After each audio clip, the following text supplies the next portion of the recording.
नमस्कार दोस्तों, स्वागत है आपका सोच विचार पर, जहां हम खबर को सिर्फ सुनते नहीं समझते हैं। दोस्तों, मई 2026 भारत की पॉलिटिक्स के लिए एक टेक्टोनिक शिफ्ट का महीना बन गया है। वेस्ट बंगाल, जो हमेशा से पॉलिटिकल बैटल ग्राउंड रहा है, वहां एक ऐसी सिचुएशन पैदा हुई जो आजाद भारत में पहले कभी नहीं देखी गई। एक तरफ बीजेपी ने 207 सीट्स के साथ मेजॉरिटी हासिल की और दूसरी तरफ ममता बनर्जी ने ये कहते हुए रेजिग्नेशन से मना कर दिया कि ये मैंडेट लूटेड है। ममता बनर्जी का लूटेड मैंडेट कहने का सीधा मतलब है कि वो रिजल्ट्स को जनता का फैसला नहीं बल्कि एक इंस्टीट्यूशनल फ्रॉड मान रही हैं। उनका एलिगेशन है कि ईवीएम्स के साथ छेड़छाड़ हुई, काउंटिंग सेंटर्स पर उनके एजेंट्स को बाहर निकाला गया और इलेक्शन कमीशन ने बीजेपी के साथ मिलकर जनता के असली वोट को चुरा लिया, यानी मैंडेट को लूट लिया। इस डेडलॉक को तोड़ने के लिए एंट्री हुई गवर्नर आर.एन. रवि की। 7 मई को उन्होंने एक कदम उठाया। उन्होंने आर्टिकल 174 यूज करके पूरी असेंबली ही डिसॉल्व कर दी। लेकिन क्या ये एक्शन लीगल था या ये सिर्फ एक पॉलिटिकल मूव था? आज की वीडियो में हम इस क्राइसिस और देश में लागू हुए नए कानूनों की इनसाइड स्टोरी समझेंगे। समझते हैं आर्टिकल 174 आसान भाषा में क्या है। कॉन्स्टिट्यूशन का ये आर्टिकल गवर्नर को पावर देता है कि वो असेंबली को डिसॉल्व यानी भंग कर सके। नॉर्मल कंडीशंस में ये सीएम की एडवाइस पर होता है, लेकिन जब सीएम मेजॉरिटी खो दे और फिर भी रिजाइन ना करे तो गवर्नर कॉन्स्टिट्यूशनल मशीनरी को बचाने के लिए इंडिपेंडेंटली एक्ट कर सकता है। इसी वजह से कल यानी 9 मई को सुवेंदु अधिकारी ने कोलकाता के ब्रिगेड परेड ग्राउंड में वेस्ट बंगाल के पहले बीजेपी सीएम के रूप में शपथ ली। लेकिन दोस्तों, बात सिर्फ एक राज्य की सत्ता यानी पावर तक ही लिमिटेड नहीं है। चलिए अब बंगाल से थोड़ा आगे बढ़ते हैं और देखते हैं कि कैसे 9 मई की ही तारीख ने पूरे देश के आम आदमी की जिंदगी और काम करने के तरीके को हमेशा के लिए बदल दिया है। मैं बात कर रहा हूं उन नए कानूनों की जो आपके ऑफिस से लेकर आपकी सैलरी तक पर असर डालने वाले हैं।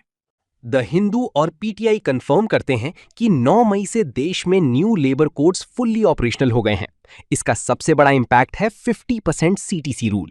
अब आपकी बेसिक सैलरी टोटल सीटीसी की 50% होनी चाहिए। इससे टेक होम सैलरी थोड़ी कम होगी, लेकिन आपका पीएफ और ग्रेच्युटी पहले से डबल हो जाएगा। कॉर्पोरेट वर्ल्ड के लिए ये बर्डन है, पर आपकी रिटायरमेंट सेविंग्स के लिए ये एक मास्टर स्ट्रोक है। सैलरी और सेविंग्स के बाद अब बात करते हैं उन बदलावों की जो हमारी सोसाइटी की आइडेंटिटी और डिग्निटी से जुड़े हैं। लेकिन सवाल यह है कि क्या कानून हमें हक देता है या हमारी पहचान पर कंट्रोल बढ़ाता है? इसी सवाल ने एक बड़ी कंट्रोवर्सी को जन्म दिया है जो जुड़ा है हमारी ट्रांसजेंडर कम्युनिटी के नए राइट्स अमेंडमेंट से। सोशल इश्यूज में ट्रांसजेंडर राइट्स अमेंडमेंट 2026 सबसे बड़ा टॉपिक है। पीआरएस लेजिस्लेटिव रिसर्च के मुताबिक नई लॉ ने सेल्फ आइडेंटिटी का हक खत्म करके मेडिकल बोर्ड सर्टिफिकेट मैंडेटरी कर दिया है। एक्टिविस्ट्स इसे सुप्रीम कोर्ट के नालसा जजमेंट का वायलेशन बता रहे हैं, जो कहता है कि जेंडर चूज करना इंसान की अपनी प्राइवेसी है। एक तरफ हम फिजिकल आइडेंटिटी और राइट्स की लड़ाई लड़ रहे हैं, तो दूसरी तरफ डिजिटल दुनिया में हमारी आइडेंटिटी को एक नए खतरे का सामना है, डीप फेक्स और एआई। इस खतरे से निपटने के लिए भारत ने एक ऐसा नया कानून लाया है जिसने पूरी दुनिया का ध्यान अपनी तरफ खींच लिया है। वाजीरामन रवि और मेती की रिपोर्ट्स के अकॉर्डिंग नए आईटी रूल्स ने सिंथेटिकली जनरेटेड इंफॉर्मेशन यानी एसजीआई को लीगल फ्रेम में लपेट लिया है। अब रूल सिंपल और सख्त है। अगर किसी प्लेटफॉर्म पर डीप फेक फ्लैग होता है तो उनके पास उसे हटाने के लिए सिर्फ 180 मिनट्स यानी 3 घंटे हैं। पहले ये विंडो 36 घंटे की थी, लेकिन अब इसे इतना छोटा रखा गया है ताकि डिसइंफॉर्मेशन को वायरल होने से पहले ही रोका जा सके। अगर YouTube या X जैसे प्लेटफॉर्म्स इस 3 आवर डेडलाइन को मिस करते हैं तो वो सेक्शन 79 की सेफ हार्बर प्रोटेक्शन खो देंगे। इसका मतलब है कि यूजर की गलत पोस्ट के लिए प्लेटफॉर्म पर भी क्रिमिनल केस चलाया जा सकेगा। दोस्तों, बंगाल की गलियों में हो रहा कॉन्स्टिट्यूशनल ड्रामा हो या आपके वॉलेट पर असर डालने वाले नए लेबर कोड्स, भारत 2026 में एक बहुत बड़े लीगल और पॉलिटिकल मेकओवर से गुजर रहा है। सवाल ये नहीं है कि ये बदलाव कैसा है, सवाल ये है कि क्या हम इन बदलावों के लिए तैयार हैं?